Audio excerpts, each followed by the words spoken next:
My name is David Powell, and I'm going to be doing a series of video tutorials on this figure.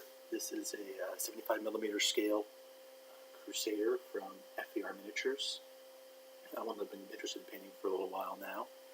And so the first couple of tutorials that we're going to cover doing the face. I'm going to break them into a couple different parts just to make it a little bit easier.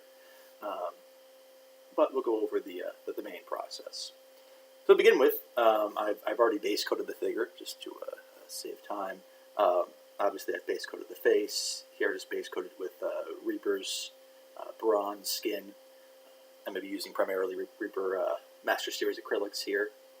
And then, of course, it's important to base coat all the areas around the face.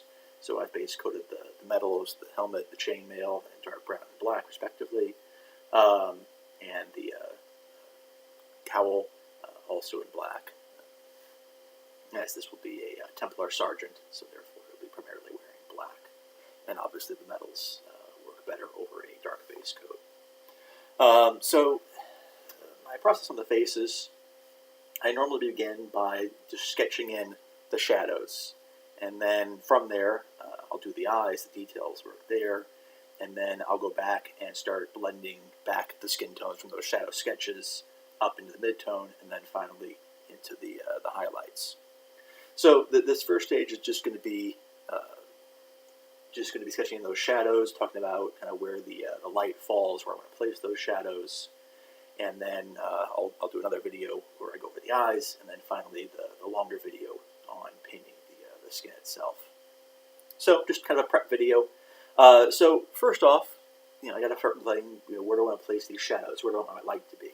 For faces, normally, for the figure as a whole, often you'll do zenith lighting. So you'll imagine kind of a halo of light all the way around the figure, up above it.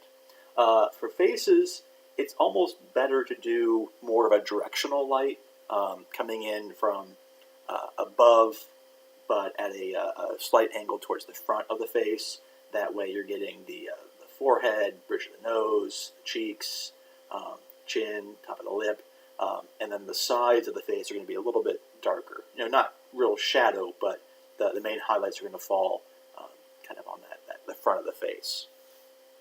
Now often sometimes I'll even tweak that and have it come not from directly in front, but maybe off to the side a little bit, just to make it a little more interesting. You get a little asymmetry in where those shadows fall. You start picking up that side of the nose shadow in there.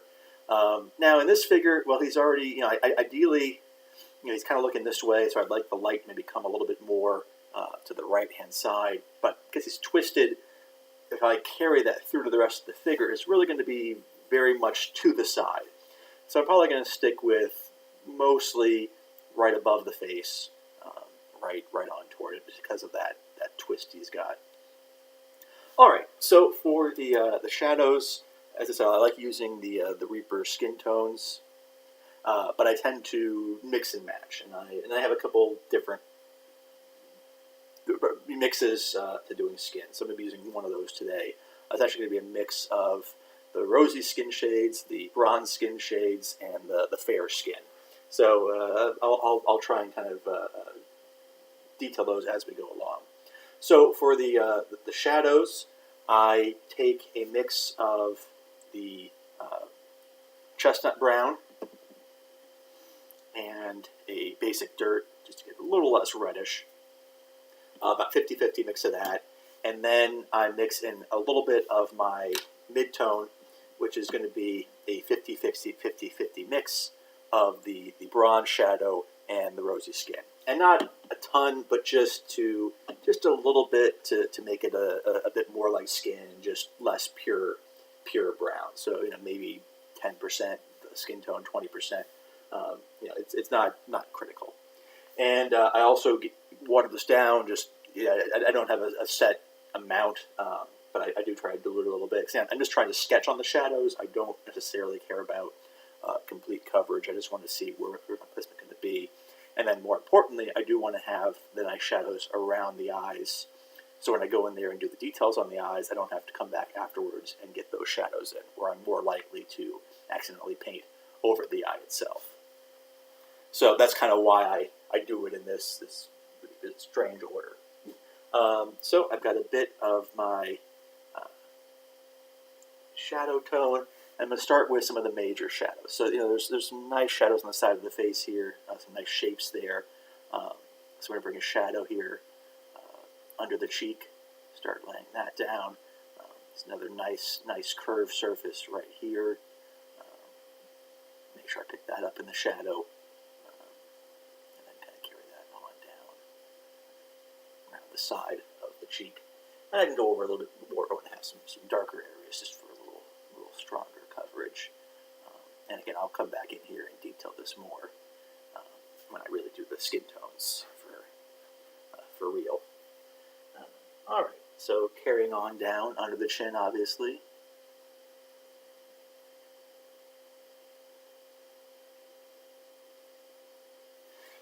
And by the way, normally, especially on these larger figures, I'm working on the 75s, busts, even 54s, I like to try and break up the various, whatever I'm painting, into different sections, just to kind of let me focus on one area and not have to jump around or take on too much. So, for example, here I'm painting the skin, and yeah, there's also the hands, and I could paint the skin on the hands at the same time as the face, but it's just easier for me to focus purely on the face, and I'll come back and do the hands later. There's no need to do this right now. And if my mixes are slightly different, it's not touching, it's not going to be overly noticeable. All right, so then on the other side of the face, we'll work on, again, the main shape for the cheek, coming down the edge. And I can carry that a little bit around the side, as I said, a little bit more towards the front of the face with that light.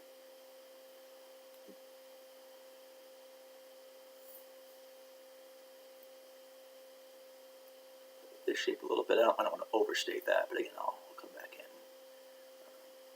later and work that. Because again, we'll have some more pronounced shadows. We'll have some subtler shadows. I'm just kind of trying to get a general idea, and I'll adjust things as I go later on. All right. Let's come in and do the hair in the mouth. So obviously, shadow under the lower lip, shadow beneath the upper lip, mouth, little shape in there, little shape in there too. All right, we got the lines running from the cheeks down the side of the mouth next. And this is one where it really depends more upon the expression of the figure.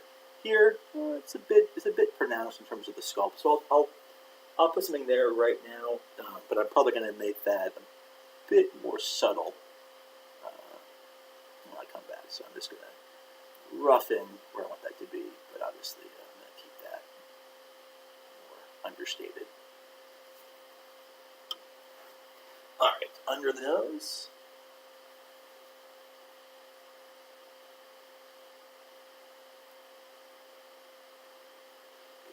Nostrils. And again, this is just a sketch. I don't need to be super clean. Get a little bit out of the lines. That's fine. And now let's go to under the eyes, or around the eyes. So we'll begin with under that brow.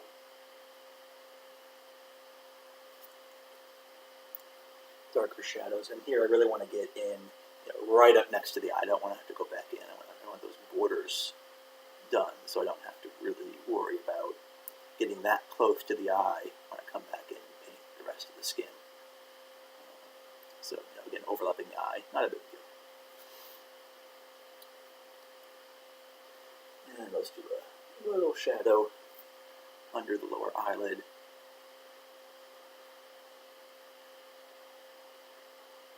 And I'll take this one side of the nose, just a smidge. And again, we're not real detailed, but you sort of start seeing where those, the face a little more defined there. the other side. Obviously, those shadows are going to be stronger, kind of right between right at the edge of the brow and the nose, as you go along towards the outside of the eye. They're going to become less pronounced.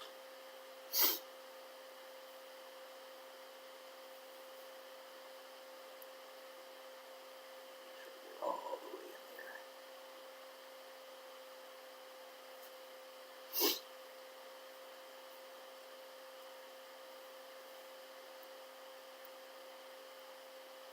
And the side of the nose, inner corner of the eye. And just a little bit under that eyelid again on this side. And I'm going to take it a little bit over here. Just get the side of the temples. Because again, the light's going to be coming more from this direction rather than all the way around. Alright, kind of a quick look. Yeah, it seems decent. So again, the area that I care most about here is around the eye. So I'm going to go with another coat, just get a little bit darker, a little more coverage there. And this is my primary shadow tone, but I'm going to have a darker shadow. I'll come in here in just a second and add that.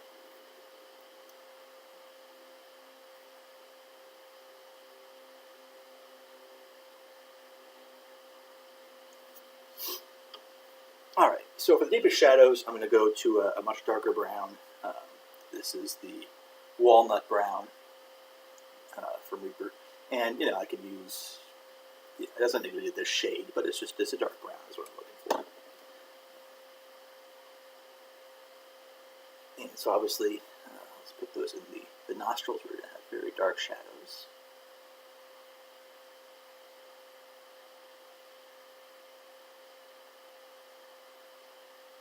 Being a little bit careful here. I don't want to go too extreme with this.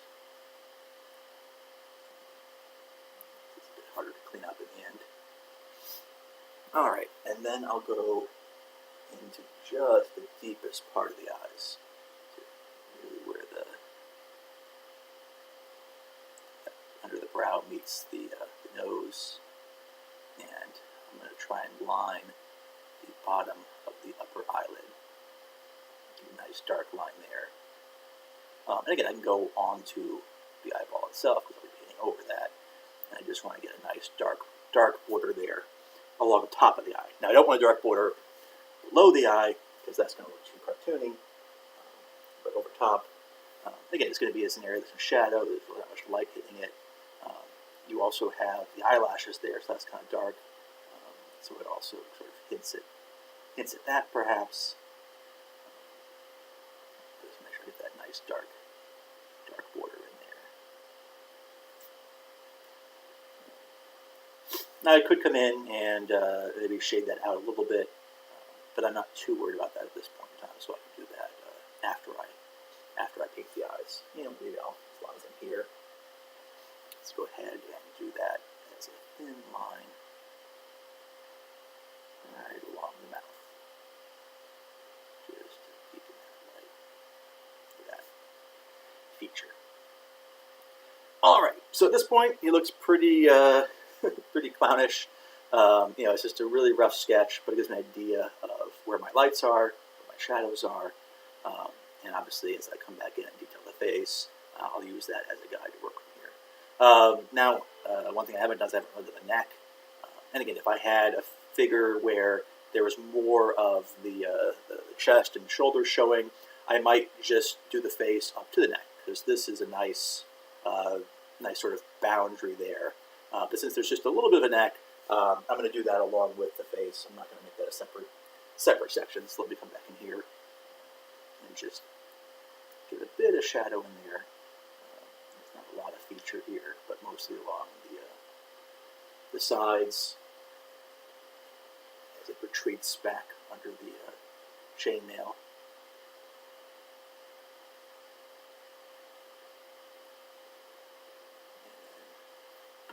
Around that gap. See, sorry. I'm going to get around that border between the clothing and the neck, and just get that shadow right up to the edge there.